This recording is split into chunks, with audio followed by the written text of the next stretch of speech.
Le Grand Point Info. L'actualité sur 95.5 FM.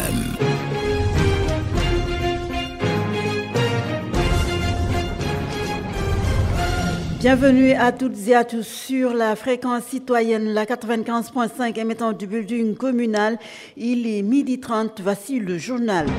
Sit-in des travailleurs municipaux, ils l'avaient promis, ils l'ont fait devant le centre principal de la solde. C'est pour exiger leur bulletin de salaire. Ils sont restés plus d'un an sans avoir le précieux document.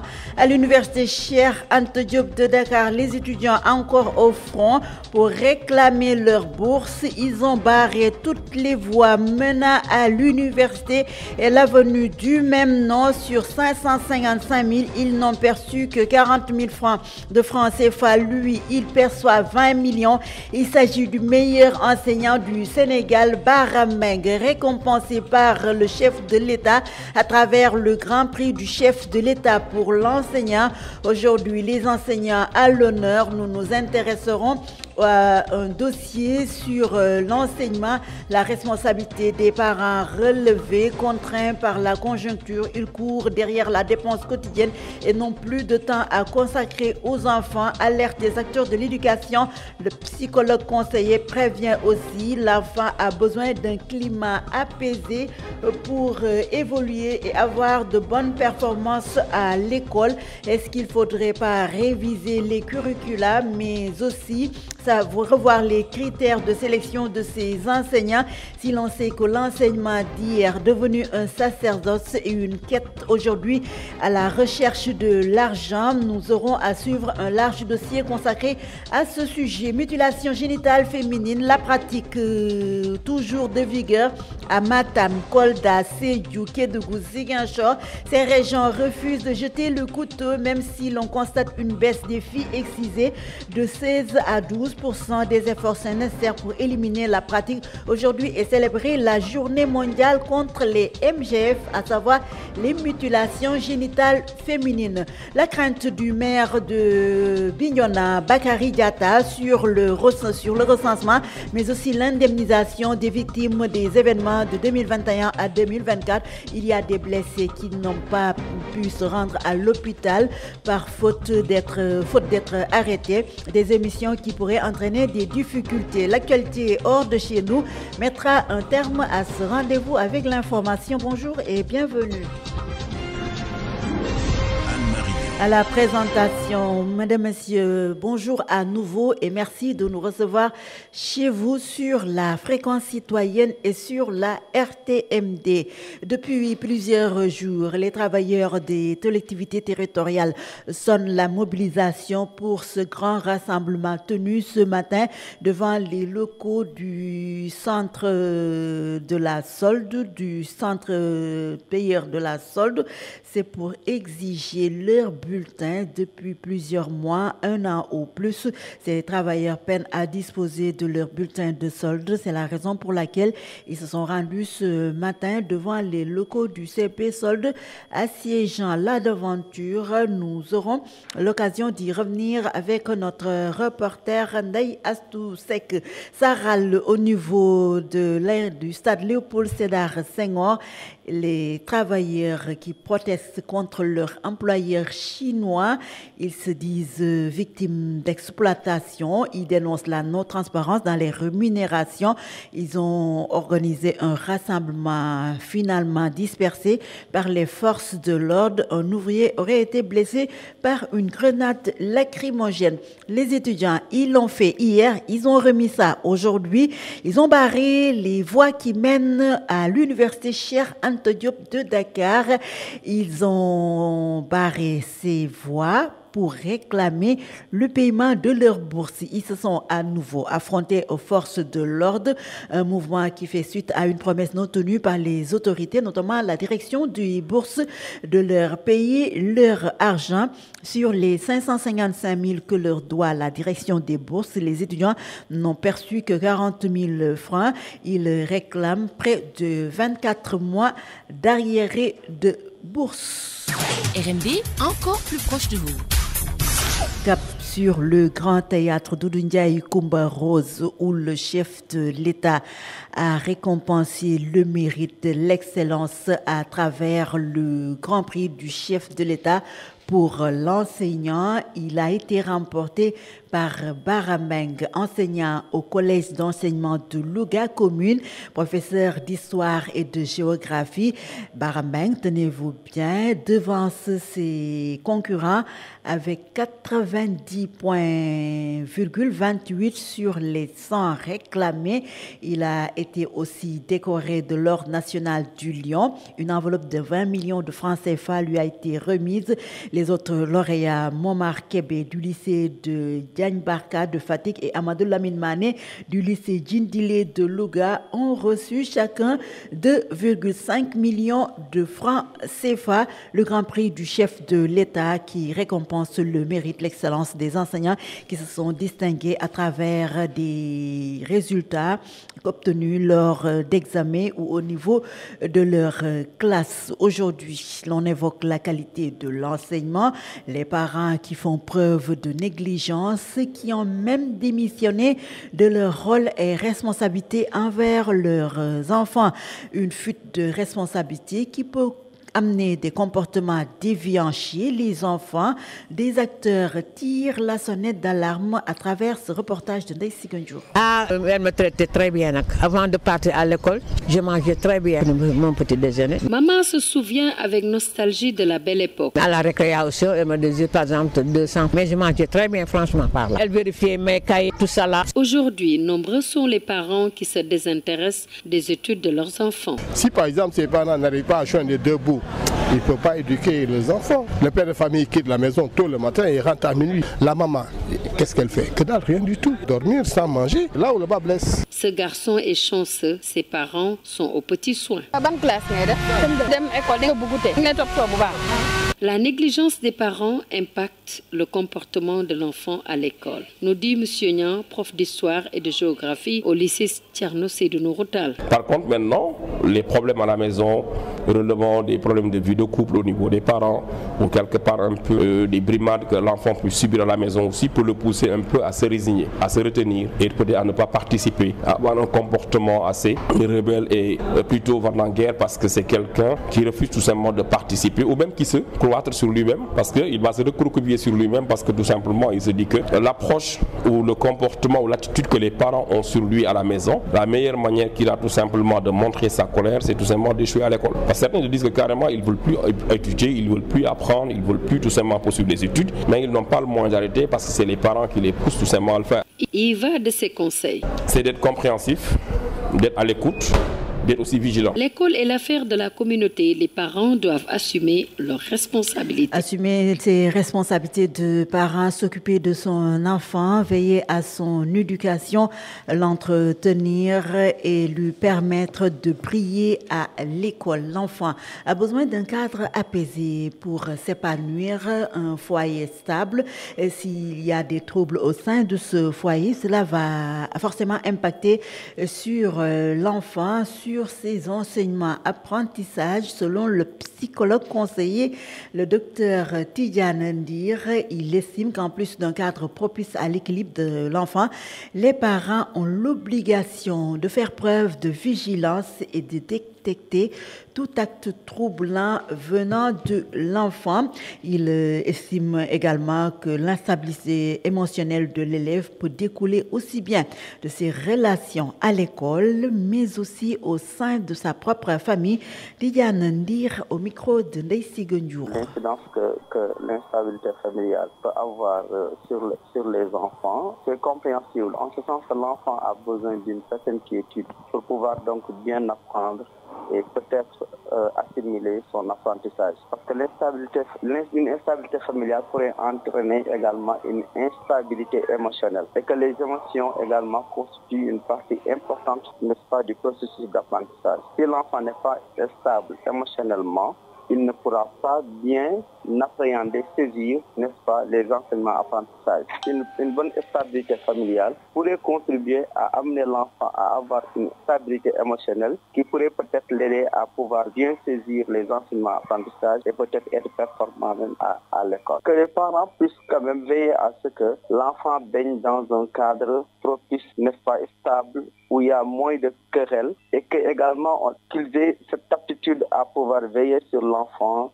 l'observer, répondre à ses besoins. Donc, à partir de ce moment, donc, le parent, pour créer un cadre propice à cela, il doit essayer de travailler avec l'enfant, si possible, lui poser un certain nombre de questions quand il voit que l'enfant peut-être ne se comporte pas bien, ou peut-être il est un peu pensif, il n'est pas concentré sur les études et à partir de ce moment donc il pourra déceler peut-être des problèmes liés à l'enfant qui pourraient provenir peut-être de l'école avec ses camarades, auprès de ses camarades ou bien dans ses relations avec l'enseignant ou bien qui peut provenir également de ses relations avec ses pairs au niveau familial. Le psychologue conseiller Dr Tidiane Ndir sur l'inquiétude dont a besoin l'enfant pour s'épanouir au sein de sa famille, mais prier également à l'école. L'enseignement d'hier à aujourd'hui, un sacerdoce hier, une vocation également aujourd'hui. Les jeunes ou les personnes qui font la pratique sont plutôt à la recherche de gains d'argent. Les enseignants d'hier sont plus qualifiés, ont plus de pédagogie.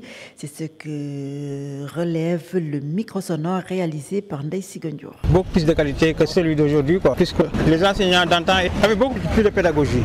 Actuellement, on voit souvent des problèmes extra-éducationnels entre enseignants et élèves. J'ai des piges à l'école Sacré-Cœur ou ailleurs. Donc voilà, je pense que est-ce qu'ils vont faire le boulot comme ils doivent le faire donc, par rapport à ces reporteries sur des enfants. Les enseignants d'hier et aujourd'hui, plus souvent les jeunes qui s'adhèrent dans l'enseignement, ils ne l'ont pas fait par passion, mais ils l'ont fait tout simplement parce qu'ils n'ont pas le choix de le faire.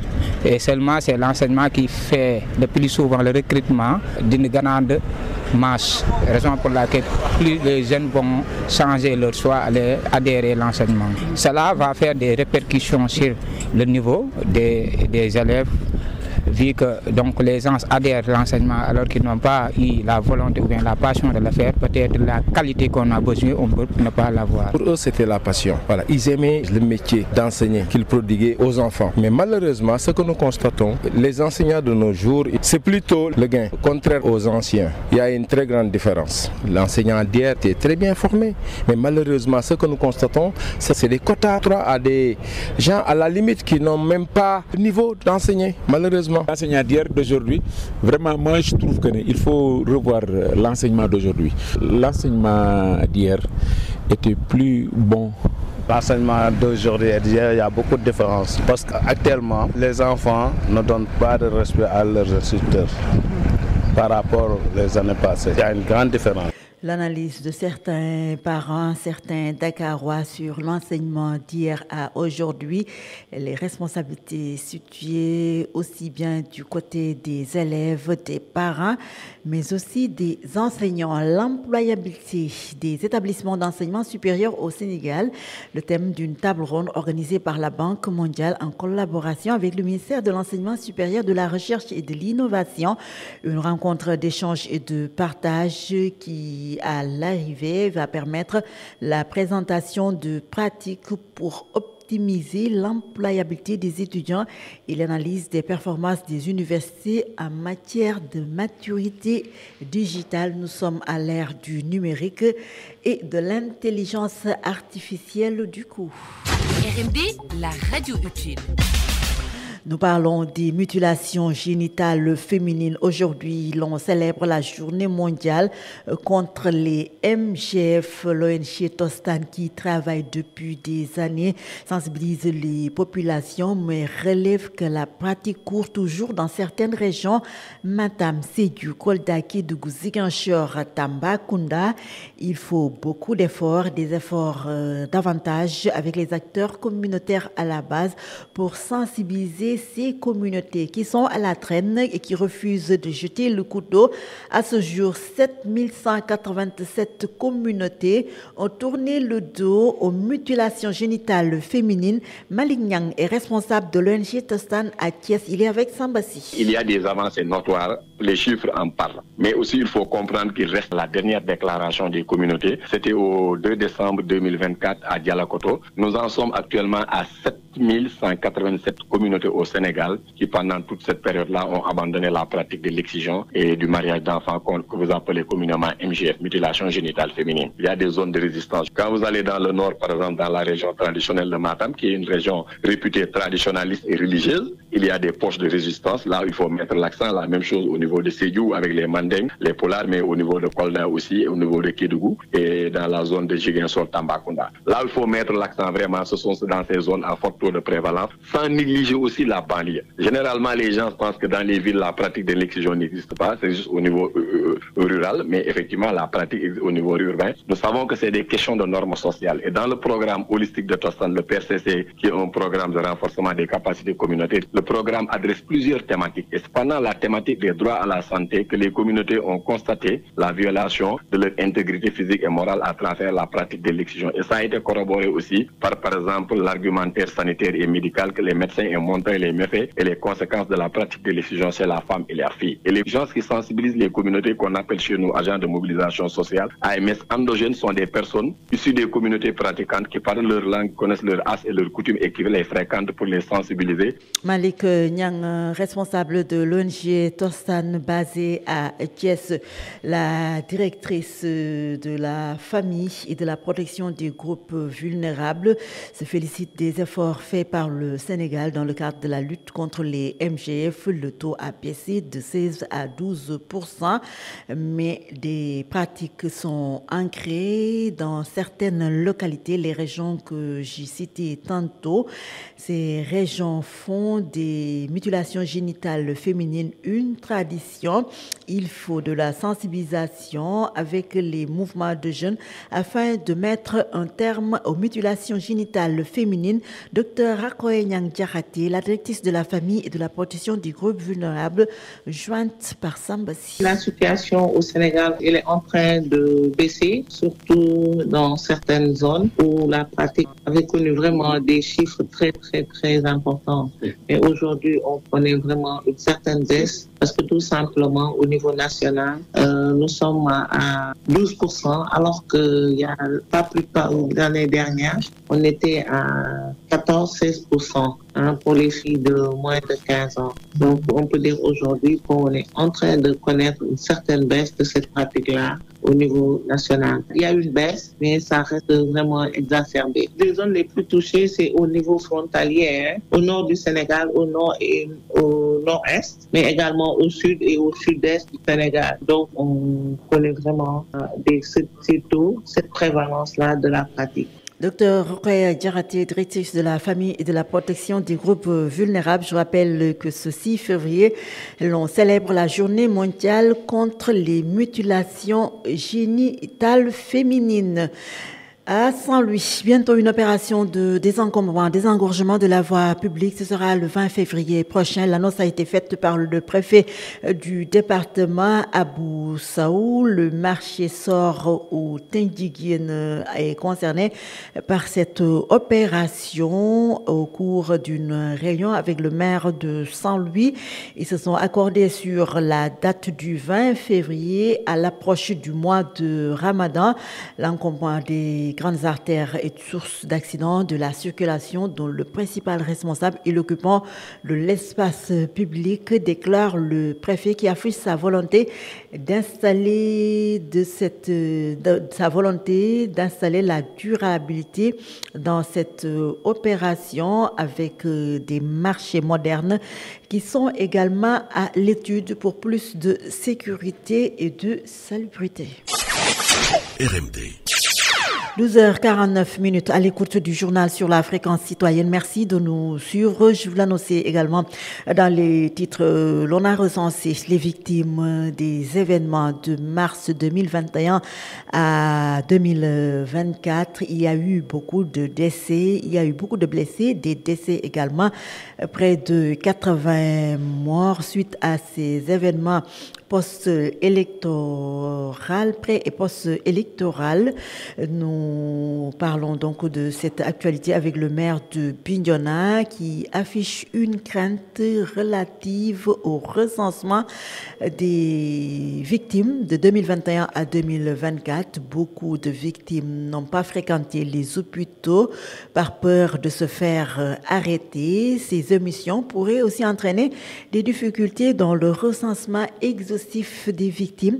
Bakary Diatta, le maire de Ziguinchor, de Bignona. Il y a eu des cas qui n'ont pas été déclarés de peur de la délation qui a existé et du recel pratiquement qui se faisait entre l'hôpital et la gendarmerie. Des patients qui venaient se faire soigner et qui ont été recelés aux gendarmes. Donc cela a fait qu'il y avait une peur bleue à un moment donné que certains blessés avaient et qui n'ont pas osé se rendre à l'hôpital. Et du coup, on continuait à enregistrer, recenser ces blessés, mais dans la plus grande discrétion. Aujourd'hui, c'est vrai qu'il y a eu un travail de recensement qui a été effectué, mais que je ne pense pas être exhaustif. Et cela va se répercuter obligatoirement dans l'indemnisation ou bien dans l'omission de certains cas, d'où la nécessité de prévoir quelque chose pour les imprévus, ceux qui n'ont pas été enregistrés. Donc la certitude qu'il y aura des difficultés par rapport à cette indemnisation. Vous venez de suivre le maire de Bignona, Bakary Diatta, sur l'indemnisation des victimes des événements de 2021 à 2024. Il faut un recensement exhaustif de ces victimes si l'on sait que certaines d'entre elles ne sont pas rendues dans des structures pour qu'on sache si elles en font partie ou pas. L'opposition, pourquoi appelle-t-elle à se retrouver autour de l'essentiel et qu'elle ne s'organise qu'à l'approche d'échéances électorales, le temps d'une élection, la coalition qui peine à perdurer, c'est même impossible de parvenir à fédérer toute l'opposition. Selon l'analyste politique Pape Amadou Fall, la configuration politique sénégalaise est plutôt favorable à des intercoalitions. C'est ce qui mène à des combats précis. Nous l'écoutons avec Cheikh Abdoulahad Niang. Je pense que de mémoire de Sénégalais, ce n'est presque jamais arrivé. Il peut y avoir des intercoalitions, certainement, mais que tous les ténors se retrouvent dans une seule coalition, des combats peuvent être menés ensemble. Mais je pense que la tradition purement sénégalaise ne nous a jamais conduit à voir cela. Maintenant, la situation du pays, oui, on peut considérer que tous les acteurs politiques, notamment de l'opposition, peuvent se retrouver ensemble, non pas pour des assises, mais pour peut-être dénoncer, voire condamner, et se déterminer à dire la voix de l'opposition est seule et indivisible aujourd'hui par rapport à des circonstances données. Mais les retrouver ensemble derrière un seul responsable qui va diriger, ça peut être une grosse équation. RMD Info, l'actualité internationale. Des accusations portées contre le roi l'Ouganda, rejetées par les autorités de ce pays. L'armée qui rejette en bloc les affirmations selon lesquelles elle aurait déployé un millier de soldats supplémentaires dans l'est de la République démocratique du Congo.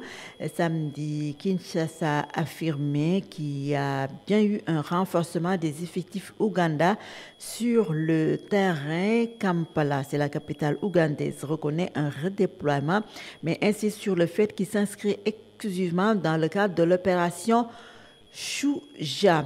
Et puis, toujours en République démocratique du Congo, la Cour pénale internationale lance un appel à témoins sur ce conflit.